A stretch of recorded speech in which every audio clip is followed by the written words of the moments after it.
نمونے کے. جب میں نے اس کو بنایا، پہلے مٹی سے بنایا، دیکھیں مٹی کو اللہ تبارک و تعالیٰ نے جب اس میں روح ڈالی، وہ مٹی گوشت میں بدل گئی. مٹی کو گوشت میں بدلنے والا اللہ تبارک و تعالیٰ کیا وہ رلی ملی ہوئی ہڈیوں کو دوبارہ جو ہے وہ قائم نہیں کر سکتا، دوبارہ نہیں بنا سکتا، دوبارہ ظاہر نہیں کر سکتا، اور ان ہڈیوں پہ گوشت نہیں چڑھا سکتا؟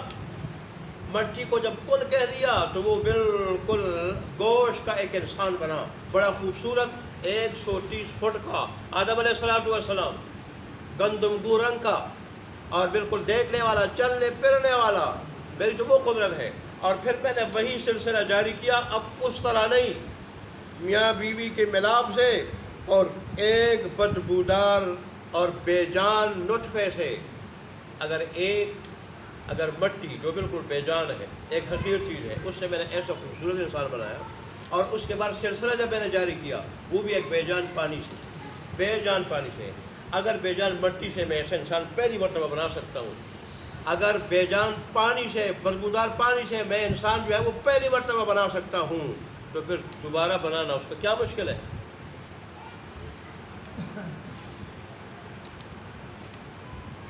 سورہ یاسین میں بھی اللہ تبارک و تعالیٰ نے ایک کافر ہڈی، پوشیدہ ہڈی ہاتھ میں لایا، اور پھر یوں کر کے رسول اللہ صلی اللہ علیہ وسلم کو دکھا دی کہ کیا اللہ تبارک و تعالیٰ اس کو زندہ کرے گا؟ اس کو کون زندہ کرے گا؟ اسی طرح یہ مسلنے کے بعد اور مٹی ہو جانے کے بعد اللہ نے اس کا شکوہ کیا کہ انسان اپنی اصل کو بھول گیا. اب ہماری مثالیں بیان کرتا ہے اور کہتا ہے کہ ہم جب مٹی میں رل مل جائیں گے تو پھر ان بوسیدہ ہڈیوں کو کون بنائے گا، زندہ کرے گا؟ قل یحییھا الذی اول مرہ. میرے حبیب اس آدمی کو کہہ رہے، سارے منکرین کو کہہ رہے کہ وہی زندہ کرے گا جس نے پہلی مرتبہ بغیر نمونے کے، بغیر مٹیریل کے، بغیر مادے کے اس کو بنایا. یہی بات اللہ تبارک و تعالیٰ نے آج ارشاد فرمائی.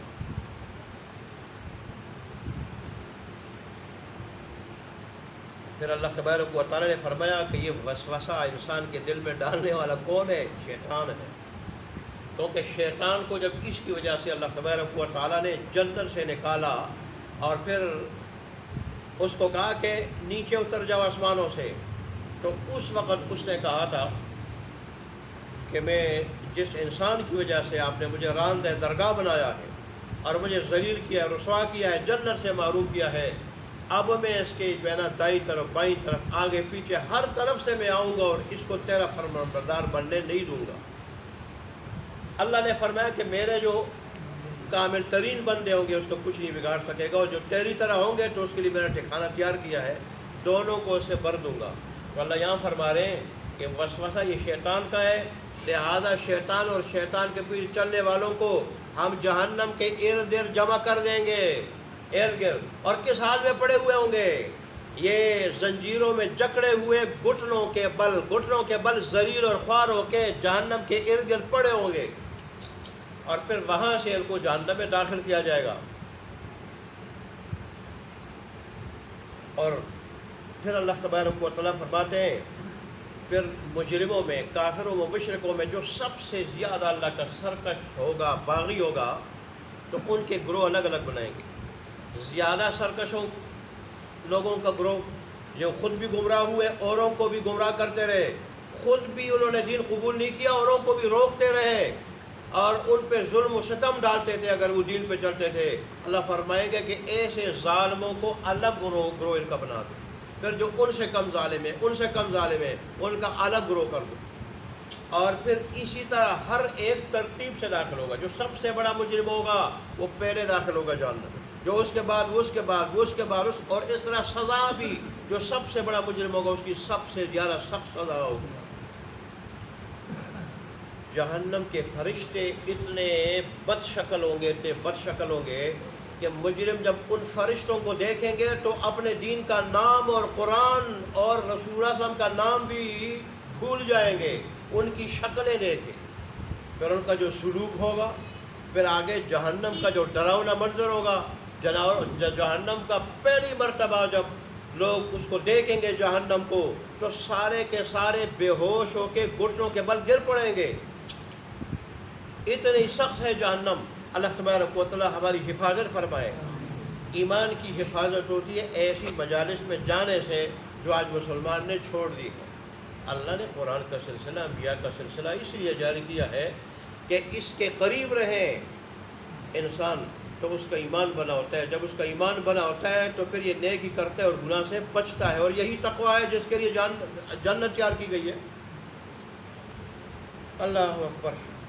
اس لیے تو اللہ تبارک و تعالیٰ فرماتے ہیں کہ ہم خوب جانتے ہیں کہ ان لوگوں میں سے جہنم میں پہلے جانے کا لائق کون ہے، پہلے جانے کا، اور سب سے زیادہ مستحق جہنم کا کون ہے، سب سے زیادہ سخت سزا کا مستحق کون ہے، اس کے مطابق اس ترتیب سے ہم سزا دیں گے اور داخلہ ہوگا۔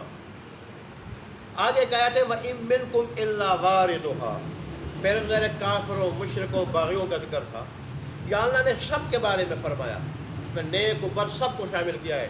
تم میں سے کوئی بھی ایسا نہیں کہ جو جہنم میں وارد نہ ہو۔ اب اس کے کیا مطلب ہے؟ تو اس کے دو مطلب مفسرین نے ذکر کیے کہ ٹھیک ہے، یہاں وارد ہونے سے مراد، ورود سے مراد داخلہ ہے۔ جہنم میں سارے داخل ہوں گے، نیک بھی بد بھی، لیکن کافر مشرک اور جو مجرم لوگ ہیں وہ تو جلیں گے، وہ تو آگ میں جلیں گے، اور جو نیک اور مومن لوگ ہوں گے، ابراہیم علیہ السلام جیسے آگ میں گئے اور آگ ان کے لیے ٹھنڈی ہو گئی اور سلامتی والی بن گئی، جہنم بھی ایسے لوگوں کو ایسی سلامتی والی بن جائے گی۔ ممکن ہو میں نے کہیں دیکھا نہ ہو، لیکن اللہ تبارک و تعالی ان کو یہ دکھانے کے لیے کہ اگر تم بھی مجرم ہوتے تمہارا ٹھکانہ یہ ہوتا، ٹھکانہ، اور وہ منظر دکھانا اللہ تبارک و تعالی چاہیں گے کہ یہ دیکھ لے کہ اگر ہم باغی ہوتے تو پھر اتنا خوفناک ٹھکانہ ہمارا، خوفناک جو ہے نا، خوفناک جگہ یہ ہمارا ٹھکانہ ہوتا، یہ خوفناک جگہ ہمارا ٹھکانہ ہوتی۔ پھر اگر ہم مجرم ہوتے، اگر ہم باغی ہوتے تو یہ خوفناک جگہ ہمارا ٹھکانہ ہوتی، تاکہ اللہ کا شکر ادا کریں۔ وَبِضِدِّهِ تَتَبَيَّنُ الْأَشْيَاءُ، چیزیں اپنی ضد سے، مقابل سے جو کیا ہوتی ہے، واضح ہوتی ہے، اور ان کی قدر و قیمت معلوم ہوتی۔ دن دیکھ کے رات کی قدر و قیمت، اور رات دیکھ کے دن کی قدر و قیمت، طرح اچھائی اور برائی۔ اور بعض کہتے ہیں کہ اس ورود سے مراد جہنم سے گزرنا ہے، جہنم سے گزرنا ہے، یعنی پل سورات پہ چلنا، اور ظاہر پل سورات کا ذکر اور پل سورات پر گزرنے کا ذکر یہ تو صحیح مرفوع حدیث میں آیا ہے۔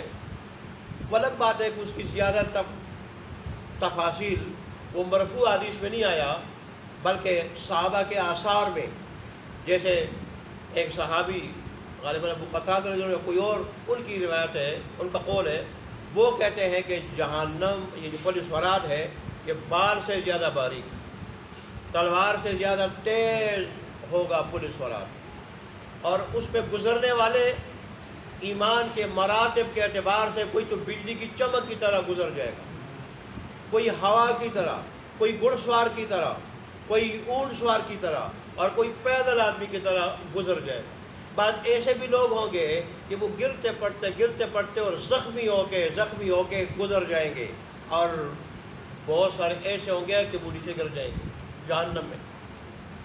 جیسے ورود سے مراد کیا ہے، پل سورات پہ گزرنا ہے۔ وہ گزرنا تو ہر ایک نے، وہ تو کافر نے، منافق نے، مشرک نے، مسلمان نے، مومن نے بھی گزرنا ہے۔ اللہ اکبر۔ اس جہنم کا جو کے اوپر جو پل ہوگا، پل سورات، اس کے نیچے سے چمٹے لگے ہوں گے، وہ چمٹے جو ہے نا لوگوں کو کھینچیں گے اپنی طرف، لیکن جس کا ایمان مضبوط ہوگا اس کو وہ چمٹے نہیں کھینچ سکیں گے، اور جن کا ایمان کمزور ہوگا یا ایمان سے عاری ہوں گے ان کو کھینچ کے نیچے گرا دیں گے۔ کہتے ہیں کہ یہ اللہ تبارک و تعالیٰ کا کیا قطعی فیصلہ ہے، قطعی، کہ ہر ایک نے کیا ہوگا، اسے گزرنا ہوگا، یہ فیصلہ ہو چکا ہے۔ لیکن اللہ فرماتے ہیں ہم نجات دے دیں گے پل سورات پہ گزرتے ہوئے گرنے سے اور جہنم میں جانے سے۔ کن لوگوں کو نجات دیں گے؟ اتقوا، جو پرہیزگار تھے، جو اللہ کی مخالفت سے بچتے رہے، اللہ تبارک و تعالیٰ اس کے دین کی مخالفت سے بچتے رہے اور مکمل اللہ کے حکم کے تابع تھے۔ لیکن ونظر الظالمین فیہا جثیا، اور جو لوگ ہیں اس میں اور ظالموں کو، ظالم کون ہے؟ کافر بھی، مشرک بھی، اور ہر گناہ گار باغی کو کیا ہے؟ درجہ بے درجہ ظالم ہے. ان کو ہم اس جہنم میں چھوڑ دیں گے اوندے منہ گرنے والا، اوندے منہ گرنے والا. اللہ ہمیں اس سے بچائے، اللہ ہمیں ابتدا ہی سے جنت الفردوس میں لے جائے. اب ترجمہ دیکھ لیں. اولا یذکر الانسان، کیا سوچتا نہیں انسان، انا خلقنہ من قبل، یہ کہ ہم نے اس کو پیدا کیا اس سے پہلے، ولم یک شیئا، اور نہیں تھا وہ کچھ بھی، فوربک، پس تیرے رب کی قسم ہے، لنحشرنہم، ضرور ہم ان کو جمع کریں گے، والشیاطین، اور شیطانوں کو بھی، ثم لنحشرنہم، پھر ہم ان کو ضرور بے ضرور جمع کریں گے، حول جہنم، جہنم کے ارد گرد، جثیا، گھٹنوں کے بل گرنے والے، گھٹنوں کے بل گرنے والے، یا گرے ہوئے گھٹنوں کے بل. ثم لننزعن، پھر ہم الگ کریں گے، پھر ہم ضرور بے ضرور الگ کریں گے، من کل شیعۃ، ہر گروہ سے، ایہم، ان لوگوں کو کہ اشد علی الرحمن عتیا، جو رحمان کے سامنے سرکشی میں سب سے زیادہ سخت تھا، سب سے زیادہ سخت تھا. ثم، پھر، لنحن اعلم، البتہ ہم خوب جانتے ہیں، بالذین، ان لوگوں کو، ہم اولا بہا، جو زیادہ لائق ہیں اس جہنم کے، سلیہ، داخل ہونے کے اعتبار سے، داخل ہونے کے اعتبار سے. وَإِن مِّنکم، اور نہیں ہے تم میں سے کوئی بھی، الا واردھا، مگر وارد ہونے والا اس جہنم میں، وارد ہونے والا اس جہنم میں، یا جہنم سے، یا جہنم پر وارد ہونے والا. کان علی ربک حتما مقضیہ، یہ فیصلہ ہے تیرا رب کا یقینی، حتماً یقینی. ثم ننجی الذین اتقوا، پھر نجات دیں گے ہم ان لوگوں کو جنہوں نے تقوی اختیار کیا. ونذر الظالمین فیہا، اور چھوڑیں گے ہم ظالموں کو جہنم کے اندر، جثیا، اوندے منہ گرنے والے. اللہ تبارک اللہ ہمیں جہنم سے بڑی فضل فرمائے.